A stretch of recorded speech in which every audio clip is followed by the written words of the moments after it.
ನೋಡಿ, ನೀವು ಯಾವುದೇ ದೇವಸ್ಥಾನಕ್ಕೆ ಅಥವಾ ಪುಣ್ಯಕ್ಷೇತ್ರಕ್ಕೆ ಭೇಟಿ ಕೊಟ್ಟಾಗ ನೀವು ದಾನ ಧರ್ಮವನ್ನು ಮಾಡ್ತೀರಾ. ಅದು ತುಂಬ ಒಳ್ಳೆ ಕೆಲಸ.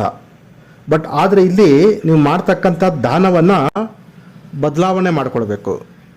ಅದು ಯಾವ ರೀತಿ ಅಂತಂದರೆ, ನೋಡಿ, ನೀವು ದೇವಸ್ಥಾನದ ಒಳಗಡೆ ಪ್ರವೇಶ ಮಾಡೋಕ್ಕಿಂತ ಮುಂಚೆ ಮೊದಲಿಗೆ ನೀವು ದಾನವನ್ನು ಮಾಡಬೇಕು. ಅಂದರೆ ಅದು ಹಣ ಆಗಿರ್ಬೋದು, ವಸ್ತ್ರಗಳಾಗಿರ್ಬೋದು, ಅಥವಾ ಆಹಾರ ಆಗಿರ್ಬೋದು, ಅಥವಾ ಬೇರೆ ಯಾವುದೇ ಒಂದು ದಾನ ಆಗಿರ್ಬೋದು.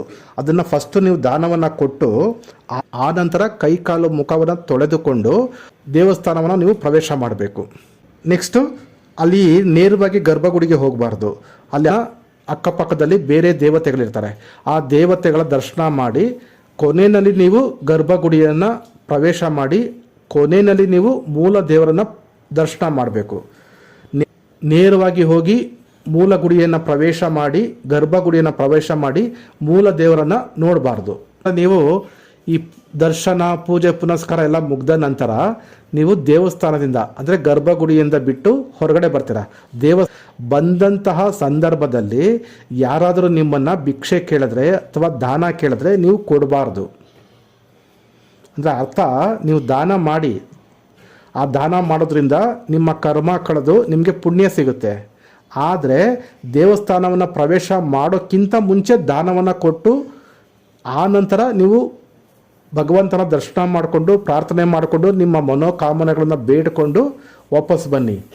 ದೇವರನ್ನ ದರ್ಶನ ಮಾಡಿಕೊಂಡು ಪೂಜೆ ಪುನಸ್ಕಾರಗಳನ್ನು ಮುಗಿಸ್ಕೊಂಡು ದೇವಸ್ಥಾನದಿಂದ ಹೊರಗಡೆ ಬಂದ ನಂತರ ನೀವು ಯಾವುದೇ ರೀತಿಯ ದಾನವನ್ನು ಕೊಡಬಾರ್ದು.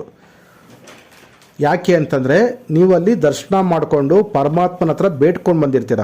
ಏನಾದರೂ ನಿಮ್ಮ ಮನೋಕಾಮನೆಗಳನ್ನು ಬೇಡ್ಕೊಂಡು ಬಂದಿರ್ತೀರ.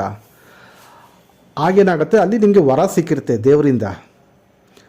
ನಿಮಗೆ ಸಿಕ್ಕಂತಹ ವರ, ಆ ಪುಣ್ಯ ಅವೆಲ್ಲವೂ ಸಹ ಈ ದಾನದ ಮುಖಾಂತರ ಬೇರೆಯವರಿಗೆ ಟ್ರಾನ್ಸ್ಫರ್ ಆಗುತ್ತೆ, ಅಂದರೆ ವರ್ಗಾವಣೆ ಆಗುತ್ತೆ.